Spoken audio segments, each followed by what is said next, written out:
Ternyata di Sejunjung itu ada danau bagai tambang batu bara. Nah itu luasnya luar biasa, itu ditambang oleh Kapindo. Nah jadi itu bisa menjadi suatu daya tarik di negara Kamang di Islam dan bisa menjadi destinasi. Pak Dirman bilang itu cara hidup, memang itu wisata. Misal kita turun dari bandara, contoh kita turun dari bandara Narita misalnya di Jepang. Nah begitu kita landing, kita sudah melihat cara hidup orang Jepang itu seperti apa. Apa ya, bagaimana mereka suruh nggak perlu teriak-teriak, kamada, gitu kan, Jawa selada, ya, sama gitu ya, Pak, aja, jauh ya ada gitu, Jawa yang sudah jauh. Nah, Narita orang disuruh antri dan taksi datang udah naik berangkat.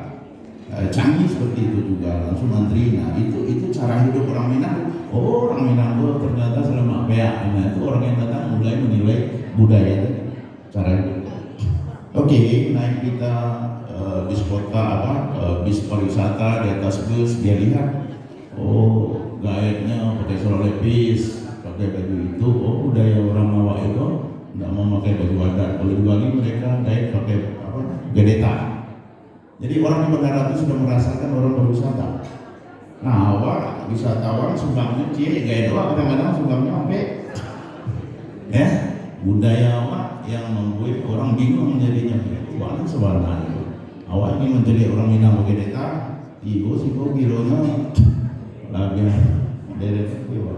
Nah kiri kanan orang tuh lihat, nah itu yang berwisata. Oh jangan lihat kiri kanan, oh banyak plastik malah orang di Padang ya. Berarti orang Padang pun dah di Jawa itu kan selama pihak kali. Kampuangnya lebih selama pihak kali. Itu beda. Jadi Bung Edi teman jawab tuh. Ya. Nah saya menginginkan bahwa biar orang bilang di Pekanbaru di mana-mana ada yang selama pihak di orang Padang mengalami. Ya. Pak Dirman kalau kita lihat di Cokit ya, di Kuala Lumpur ya, itu kan enggak selama pihak itu kan. Nah, kau pasti orang Padang mengalami. Nah saya menginginkan begitu dia sampai di Padang itu tidak ketemu lagi. Anda betul itu orang Minang. Nah kalau kita kena palak di Pekanbaru, nah itu pasti ditambah di orang Padang. Nah itu tidak harus ada di Padang lagi, bahwa kita mengatakan di Sumatera Barat itu tidak ada itu cuma rumor. Bisa tidak? Nah ini butuh CEO komitmen, kepala daerah yang digaji oleh rakyat. Karena dia yang bisa nggak boleh lagi begitu. Kedai-kedai yang pakai tenda plastik oranye, tenda plastik warna ini kan merusak. Datang orang dari Riau, baru masuk Sumatera Barat, Teluk 9, nah kiri kanannya di jalan layang 5 kali Pak Chandra, Jawa. Dibongkar, bisa malam jam 3 sampai. Jadi tingkat kemadaran orang Awak tingkat kemadaran itu levelnya level dewa gitu Pak. Level dewa. Dibongkar Satpol PP, jadi jam 3 hanya dia bilang begini, sampai barangnya kalau membongkar balik kerjanya, hanya buka Pak, takkan baliknya apa. Nah bisa nggak dinas perhubungan nggak boleh lagi mobil berhenti di situ, bisa nggak? Nah itu CEO komitmen daerah. Nah Awak kan Satpol PP kok kan Minamino pada jumlah dan tolak. Nah dosen di luar negara itu Satpol PP itu di objek wisata, polisi itu di destinasi aman ada itu. Di Bali itu ada tulis informasi center, ada polisi wisata. Nah Awak Satpol PP kok baju lah itu agak pakai pangkai tapi yang Minamino betul ya Pak Kadis? Iya kan? Minamino begitu. Oh nggak ada tipu nanti. Nah mulai orang belanja, ya belanja di Palak. Namanya Palak itu budaya aja, budaya Pamalak namanya. Nah kita menurut Minangkabau masa lalu tidak ada seperti itu, tidak ada. Saya bawa orang Jepang meneliti di sini 5 orang waktu itu. Kita ke Padang Panjang ada namanya pusat buku-buku literasi Minang.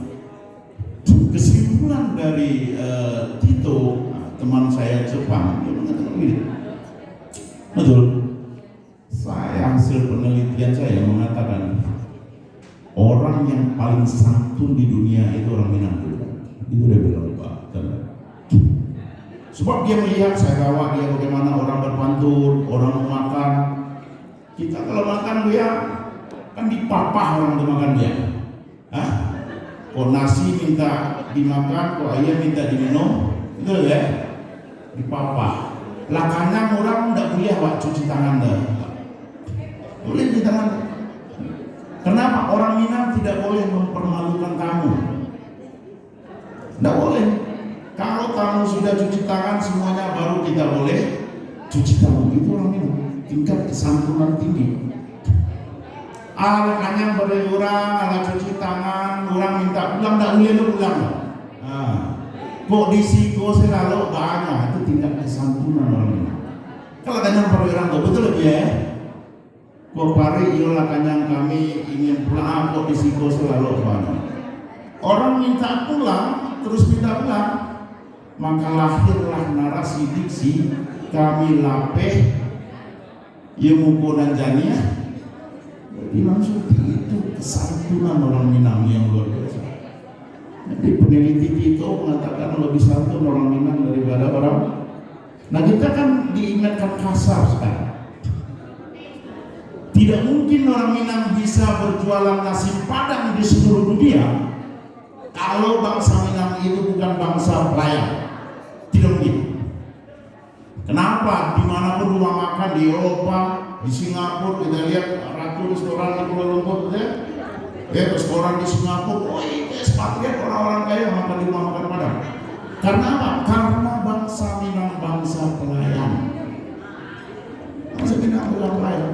Nah maka saya berpikir kita mulailah perlahan. Saya coba bikin di Lawang bagaimana rumah masyarakat kita jadikan homestay, datang wisatawan dari Malaysia saya tidurkan, karena wisata itu orang melihat budaya, cara hidup. Budaya itu cara hidup yang berkembang. Alhamdulillah berhasil. Nagari Lawang itu wisata meningkat, ternyata dia dapat nagari dengan nagari adat terbaik Sumatera Barat.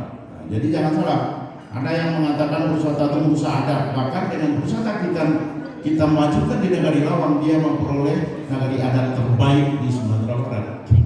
Selesai di Lawang kita geser ke Mande, Sungai Nyalo, itu alhamdulillah Bang Firdaus, udah Doni Oskaria, dari FMN almarhum juga Pak Is Anwar, Radio Perak bantu kita potong toilet mereka yang membelakang laut itu Pak, kita jadikan teras. Jadi toiletnya kita pindah ke belakang, jadi seluruh rumah orang di laut itu kita hadapkan ke laut semuanya. Jadi toilet dia itu kita jadikan teras. Itu dibantu ada, ya minta maaf kalau ada yang tidak tersebut namanya. Ada banyak yang membantu, udah Roni Oskaria juga. Nah sekarang mereka sudah kaya-kaya. Bahkan anaknya sudah ada yang sekolah di Jepang, Pak Chandra. Tadi mereka, ini berkat dari kami, kita berikan aplaus dulu untuk Firdaus, luar biasa. Mereka tadinya tamat SD, tamat SMP itu mereka disuruh ke laut di Mandiri itu. Alhamdulillah sekarang mereka sudah mulai ekonomi meningkat. Bahkan nagari Sungai Nyalo itu setelah kita kembangkan menjadi nagari dengan percepatan ekonomi tertinggi di Indonesia di tahun 2018. Boleh searching di Google. Nagari dengan tingkat percepatan ekonominya tertinggi di Sumatera Barat. Nah anak-anak mulai lagi mereka sanggar seninya hidup lagi, untuk budayanya mereka pelajari lagi. Nah itu yang sebetulnya pariwisata. Terakhir, saya berpikir begini, memang wisata itu adalah budaya. Ketika budaya ini tidak betul-betul dirasuki oleh anak-anak generasi sekarang, golden age kita memang tidak peduli dengan budaya. Karena pilar pariwisata itu di dunia itu sekarang 4. Pertama, edukasi. Sumatera Barat mempunyai wisata edukasi yang luar biasa. Kita punya sejarah ulama. Kemarin ada 50 orang dari Jogja, ada wisata ulama, tidak ulama Sumatera Barat. pergi mulai dari Bulangan, mereka pergi di mana sih rumah Syekh Khatib Al-Minangkabawi? Ya, imam besar Masjidil Haram. Ketika dia mengatakan saya orang NU, dia bilang terus. Nah, ketika Wahid Hasyim datang ke Mekah, dia belajar dengan orang Minang, Syekh Khatib Al-Minangkabawi. Dia balik lagi ke Indonesia, lahirlah Nahdlatul Ulama. Di mana yang Kiai Ahmad Dahlan datang ke Mekah. Di Mekah dia belajar dengan Syekh Khatib Al-Minangkabawi, ya, pulang dari Mekah lahirlah Muhammadiyah. Syekh Sulaiman Ar-Rasuli datang ke Mekah, dia belajar agama dengan Syekh Khatib Al-Minangkabawi, pulang dari sana lahirlah Perti Tarbiyah. Nah, wisata tematik itu sekarang yang menjadi tren wisata dunia, bahwa Minang. Nah, ada tematik lagi sejarah kepahlawanan, ya, di mana rumah Safruddin Prawira Negara di Kota Tinggi sampai sekarang tapaknya masih ada. Di mana Buya Masud, saya belum sempat untuk merealisasikan janji saya sama Buya untuk menjadikan rumah Fatmawati menjadi salah satu rumah bendera pusaka di Indropuro, karena belum bisa bertemu dengan Puan, karena bertemu Puan harus sama Bu Edi, ya. Nah, sejarah-sejarah itu di mana bahwa Pak Chandra di halaman itu saya lihat bekas Bank Indonesia di situ, pabrik membuat uang waktu zaman PDRI. 266 Sumatera yang terlupakan itu, saya kalau boleh Arif bikinkan filmnya 266 yang terlupakan itu, banyak cerita di situ, ya. Nah, sampai sekarang ibu yang ditaksir oleh Safruddin Prawira Negara itu masih ada di halaman. Dulu Safruddin ini duduk di sini, Pak Zul, gaduh-gaduh habo katanya, ibu yang di halaman. Berapa usia ibu sekarang? Sudah 80 berapa ya, sudah tua sekali. Mudah-mudahan ibu itu masih hidup, ya. Nah, itulah Minangkabau. Apakah kita tidak bangga menjual itu kepada orang? Saya sebagai orang Minang, saya sangat bangga bahwa Minang itu bukan seperti yang orang sampaikan, bahwa Minang itu punya peradaban tinggi. Orang Minang itu gimana kita tidak bangga? Tapi bukan kita mengenal masa lalu, tapi ini dalam konteks menjadikan budaya. Nah, itu lahirlah desa wisata sekarang menjadi wisata edukasi. Yang kedua, konservasi, bahwa ini juga CEO komitmen pemerintah. Pariwisata itu konservasi. Orang kalau kotor danaunya, orang tidak mau datang ke sini, di blacklist dunia, Pak, ya, di blacklist dunia. Nah, ini beberapa desa wisata yang saya bina. Alhamdulillah kemarin mendapatkan mendapatkan level nasional untuk anugerah desa wisata Indonesia. Ada di Sumpu dengan Bung Edi juga kita berkolaborasi. Nah, yang ketiga terakhir, bahwa pariwisata ke depan itu wisata yang memberdayakan masyarakatnya. Yang keempat, pariwisata ke depan itu adalah pariwisata yang juga ramah investasi. Nah, saya menginisiasi Marawabis Club, ya. Jadi Marawabis Club yang heboh-heboh dengan Raffi itu saya dari awal menginisiasi. Mulai dari mencari tanahnya, mendesainnya, ribut atau bukan ribut, ya, bernegosiasi dengan masyarakatnya, ya. Karena mereka lihat ada kolam renang, Laila Batilanjang, Melinda apa orang bego, saya yang mengawali Marawabis Club itu. Terakhir, Pak Doni Australia, saya bayar nggak ada ingat orang susah investasi di Sumatera Barat itu, hanya orang yang ingin merusak nama Sumatera Barat, ya. Saya dibantu oleh PU waktu itu, IMB, saya kasih uang sogok, ya, 25 juta, tidak mau dia terima, Pak. Nggak mau, ya.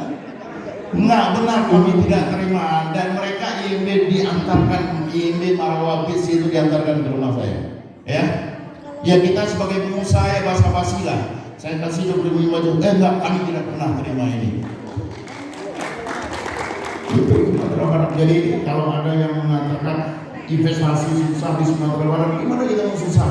Hotel-hotel di Sumatera Barat sekarang berkembang, tidak bisa itu dipungkiri, tidak bisa dipungkiri. Santika lahir lagi.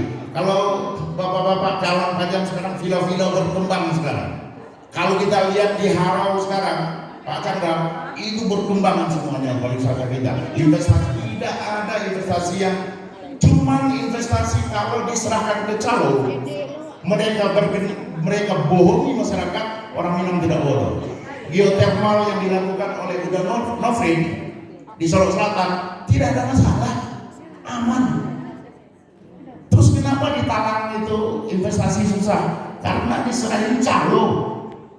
Kita rasional objektif saja bahwa orang Minang itu bukan orang bangsa Dajjal yang tidak menerima investasi banyak. China bikin hotel, nggak ada masalah.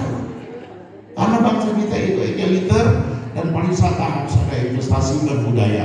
Jadi pariwisata ada budaya lingkarannya dan dikunci oleh agama atau syariah. Di dalam budaya itu ada syariah, itu dapat wisata sesungguhnya. Banyak maaf. Assalamualaikum warahmatullahi wabarakatuh. Waalaikumsalam. Aku dulu.